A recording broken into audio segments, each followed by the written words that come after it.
Good afternoon, everyone. Hopefully you can hear me okay. There is a chat function.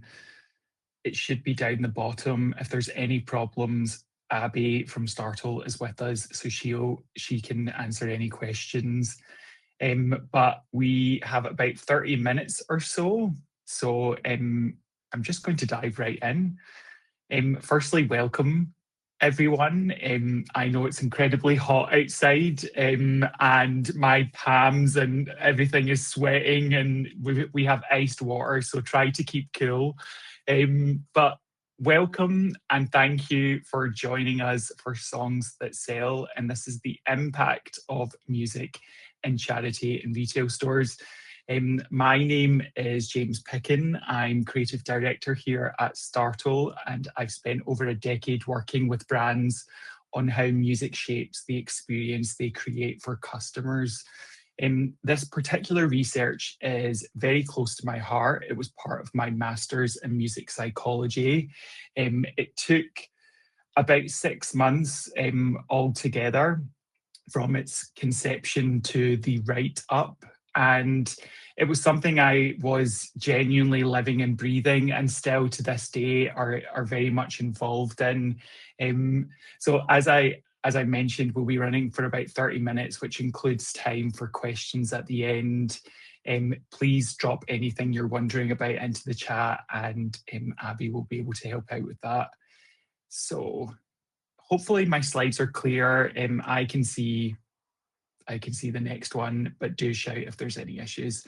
So a quick bit of context before we dive in. Startle works with multi-site retail and hospitality brands. Brands such as Green King, Lush, Shoe, Ask Italian, Charles Tyrwhitt, the list goes on. And we help them use music strategically, not just as background noise. And that distinction, strategic versus background, is really what today is all about. If I can give you an analogy, imagine walking into a high-end restaurant and they have tinny Bluetooth speakers playing what was ever top of the charts, let's say 10 years ago. It immediately undercuts everything they've invested in: the lighting, the menu, the service. Music is doing something, whether you've thought about it or not. And the question is whether it's doing the right thing. Next slide. So a bit about our research partner for this study, DEBRA. And DEBRA are a UK charity. They're supporting people living with epidermolysis bullosa, which is sometimes called butterfly skin. It's a rare genetic condition that causes the skin to blister. At the slightest touch, it's incredibly painful and still without a cure. And to support this condition, DEBRA runs charity shops across the UK, and like most charity retailers, they're working very hard to maximise every pound that's raised. So they came to Startle because they wanted to think more intentionally about the atmosphere in their stores for customers and staff. And what struck me about DEBRA in particular is that they didn't just want music for its own sake. They genuinely wanted to understand whether it made a difference to fundraising. And that commercial curiosity is rare in the charity sector, and it made them such a fantastic partner for this kind of study. So why this research matters? Why does this matter? We already know from decades of music research that music influences how we feel, how long we linger in a certain place, and how much we spend. And there's a classic study that most people reference, and this is Adrian North's supermarket wine experiment, where playing French music led to significantly more French wine being sold. The same was the case when they played German music. The sales of German wine increased. And this was simply by changing what was on in the background. But here's the gap, and almost all of that research within music psychology, it focuses on supermarkets, it focuses on restaurants and mainstream retail. And one of the goals for research is what are the gaps and how can you fill them? And I noticed that very little has looked at charity shops specifically. And charity shops have different customer motivations, they have different staff dynamics and a very different emotional atmosphere. So this study set out to fill out that gap. So real data from a real store over a real trading period. And the study ran for about 21 days. There's some key facts which we will come back to. We cycled through 3 genres, pop, classical and jazz, 7 days each, and volume and tempo were kept consistent throughout. Okay, so how music influences behaviour. Before I go into the results section, I'll frame the psychology or the theory that really underpinned the design of this study. And it's a model that we worked with. It's really a classic model in environmental psychology, and it's the SOR, which is stimulus, organism and response. To put simply, music is the stimulus. It triggers emotional and psychological responses in the listener, which is the organism, and then shapes their behaviour, so their response. And in this case, how long are they staying and how much are they spending? And typically with a response, it can be categorized into approach or distancing behaviors. So approach, are they interacting with the store? Are they interacting with the products? Do they spend longer in store? And distancing behaviors, do they leave quickly? Are there certain facial expressions which might suggest that they're not engaging with what's happening? So what the research has already shown, these are really the 3 most common characteristics that seem to come up time and time again. Tempo, I think, is the most researched characteristic in music. Slower music leads to slower movement throughout a space. There's more time for browsing, and this typically leads to higher spend. This has been replicated again and again. Genre fit, so music that feels right for the context, amplifies the effect. Mismatched music, even if it's pleasant in isolation, can actually reduce spend. So fitting music with the context is very important, and the Adrian North research really clearly shows that if there's congruence between what you're seeing and what you're hearing, that can have a hugely beneficial impact on sales. And then mood and emotion, and this is one that is often overlooked, is how do customers feel, or is the music that we're playing changing their mood or their emotion? And a super quick story, I was doing some site visits for a potential customer and went into their store, aesthetically very pleasing. It was a food place, got food, delicious, everything is fine. But the music, I noticed, went from a very sort of light-hearted, upbeat disco song down to a very emotional ballad. And it just immediately changed the atmosphere in store. You kind of felt like the disco or the more jovial attitude fitted in with the what you were seeing visually, these bright colours and kind of shiny lights. And so this serious ballad just created a bit of friction within store.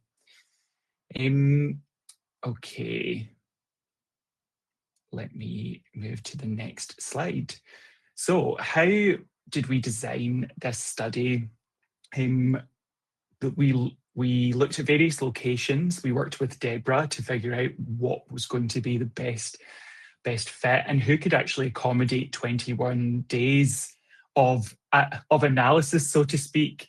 The duration, most studies have covered a 2-week period. I think you need to have at least 2 weeks, ideally more, to make the data meaningful. The music conditions, so pop acted as a bit of a baseline. This was in keeping with what DEBRA were already playing. And then we used the interventions, classical and jazz, because the literature was suggesting that these would have a significant impact on the behaviour and the daily sales. So our hypothesis going in was that classical and jazz would outperform pop. And this was based on the existing literature suggested around tempo, around fit, and the likely profile of DEBRA shoppers. The setup was deliberately clean, one store, 3 genres, consistent volume and tempo. And we collected daily sales revenue and average customer spend. And after the 21 days had finished, we interviewed staff about how the music had affected the atmosphere for them. And we also asked them to make notes about any customer observations that they encountered. So just to repeat what we measured: total daily sales, average spend, staff mood, and customer engagement. And the results. So this is where it gets interesting. Personally, I had thought classical would come out on top. After researching this particular topic, it felt like similar studies had shown a much stronger result with classical music, but equally jazz was cited quite a lot in the literature. So jazz had the highest daily sales and totally came out on top by quite a significant margin. And the average daily sales were around £380 during the jazz days. This is compared to £309 during classical and £228 during pop. The average customer spend per average customer transaction told the same story. So this was about £16 with jazz, 13 with classical, and about £9 with pop music. And an interesting fact I came across, this was the done by the government, and it was calculating the average spend within all charity stores, which comes out at about £7 to £8. So DEBRA, even in its sort of baseline condition, they were doing slightly more than that, but with these interventions have massively increased this spend. And these differences were statistically significant. This was confirmed by ANOVA testing with a p-value below 0.05, meaning we can be confident that this isn't just a random variation. And to give you a sense of what this means in practice, so if this store were playing jazz all year round instead of pop, the difference in revenue across 52 weeks would be somewhere in the region of £55,000. And for a charity shop, from one variable, no new stock, no extra staff, no discounting, just a tweak in music, that's a massive difference. So this really can be used as a cost-effective intervention for anyone who wants to experiment with music. Bear with, next slide. So just visually a bit of a different view, but so that you can see the difference. 66% more sales with jazz versus pop music. A third of all sales variation is explained by music alone. So when you calculate results, you have to calculate the effect size. And based on our calculations, we could say that a third of the variation was because we changed the music, which is a massive effect size in statistics. And about £151 daily revenue difference between jazz and pop music, which is just fantastic results. So what did the staff say? And one way we find out why numbers behaved the way they did is to get an insight as to what the staff or the people on site, what their perceptions were. So use quantitative and qualitative data together. And during the Jazz and Classical Week, staff reported feeling noticeably calmer and more focused.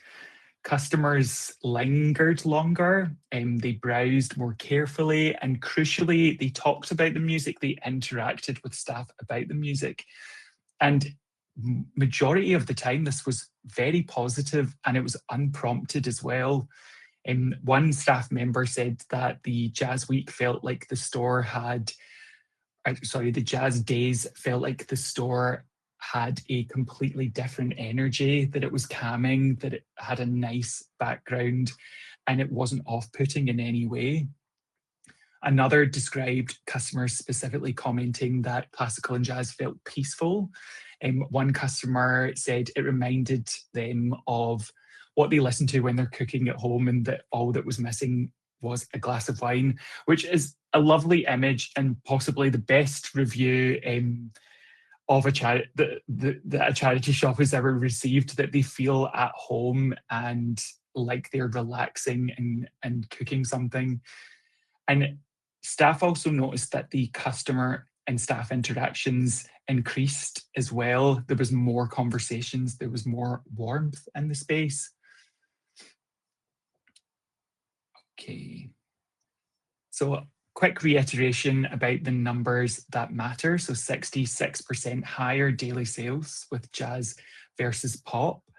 £6.27 more spent per customer with jazz versus pop, and a third of all sales variation from music alone.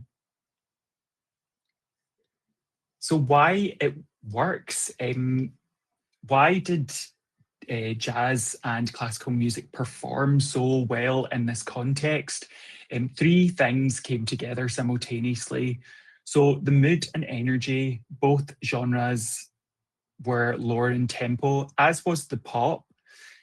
So perhaps it was the introduction of a low tempo and something that was new, something that melodically is quite different from pop music. Jazz and classical music, depending on which type, they can move a lot more slowly. There's a lot more melodic detail in these genres versus, and not always sort of repetitive, more simple styles. So both genres, they slowed down the physical pace of movement throughout the store. They encouraged browsing, and they've reduced the feeling of being rushed, and that translates longer into that translates into longer dwell time and more purchasing decisions. One thing that we come across regularly is this idea about energy, and how do you design the right energy for your store. And albeit this is anecdotal information, but information that I've amassed over such a long time working with brands, is that there's a bit of a fear towards lower tempo music, or even sort of mid tempo music. They feel that it might be draining, that it might lack in energy, and that they want to create a vibrant, upbeat space. And this is absolutely, it's absolutely essential to play a variation of different tempos for different things. And I feel a lot of brands miss out on longer dwell time, on engaging with their audience through music, and just dropping the tempo ever so slightly can help create a much more relaxed environment. So fit with the environment, DEBRA's Mulgai store, it looks like Milngavie, but it's pronounced Mulgai. This is a place just kind of on the outskirts of Glasgow. It serves an older, more community-orientated shopper base. So jazz and classical felt congruent with that audience. It signalled something about the nature of the space, and pop, conversely, fell out of place in a way that may have actually created a subtle sense of friction.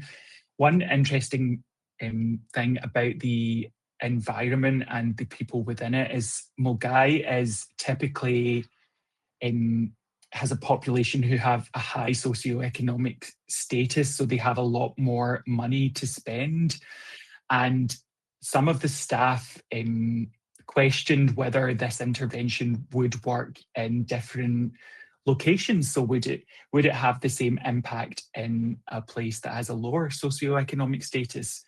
And one of the reasons that perhaps jazz and classical worked so well is because typically that's what that audience profile would listen to. That's the type of music they consume. So having music fit the environment and fit the audience is crucial for its success. And the third is emotional contagion. So this is the effect I find most underappreciated. So when staff are calmer, their service quality changes. They're more present, warmer, they're more engaged. Customers pick up on this subconsciously and respond to it in kind. And it's not just about what the music does to the customer directly, it's also what it really does to the entire emotional ecosystem of the space. And that has an impact. And I'm sure everyone has had an experience of poor customer service, or when a customer service representative was in a particular mood, and that transfers onto you. Of course it transfers. So if you can use music as a bit of a tool to motivate staff and to make them feel calmer, make them feel happier, then that will have an impact on your customers too. Go to the next slide. Okay, so applying this to your business. So know your customer, then choose your music. As I mentioned, jazz and classical worked for DEBRA's audience. If you're running perhaps like a fashion store that's targeting a younger demographic, the genre that creates this sense of fit will be completely different. But the principle is the same. Fit matters, and the application has to follow the audience. Number two, so I'm just looking at time. Number two is slower music equals longer dwell equals more spend. It absolutely makes sense. The longer you spend in store, the more opportunities for purchasing. And slow tempo music turns down even that physiological response. So your heart beats much more slowly, your movements slow down as well. So really try to adopt slow music and be strategic about it. You could adopt a much more low tempo style of music during periods that are particularly quiet, and this might help the customers who are there spend longer and maybe try different things. But equally, it can also work in a sort of chaotic environment. So if it is very busy, slowing the tempo down ever so slightly can create a much more relaxed atmosphere in store. So experiment with the times of day in which works. Number three, this is in no way demonizing pop music. Pop music is fantastic. Pop music is the music that you want to hear on a Friday night or a Saturday night in the pub. You want to hear those tracks that everyone knows and that everyone can engage with. But pop generated no engagement, there was no comments, and it also had the lowest sales in this study. So if your music isn't intentional, or actually if it's just expected, lots of people will expect just to hear radio-friendly, sort of middle-of-the-road hits when they go into any commercial context. But if you choose something that's a little unexpected, that can actually create an impact rather than just wash over the listener. And number four is music is absolutely part of your customer experience. What's playing in your space communicates who you are before a single word is even spoken. For charity shops in particular, that first impression shapes whether someone feels welcome and generous or in a rush to leave. And number five is small changes, significant results. Genre alone explained roughly a third of all sales variation in this study. And that's not a marginal tweak. It's a meaningful commercial lever that can be used to your own advantage. Here we go. And I have 5 minutes left for any questions. If there's no questions, that's absolutely okay. My email or the hello@startle email is here. You can fire them through. I'll give a few minutes.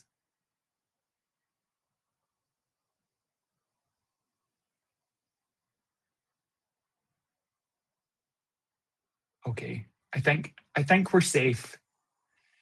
Well, if you do have any questions, please send me an email.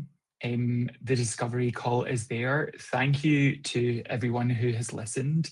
This is recorded, so we can send this out if need be, if anyone else wasn't able to make it.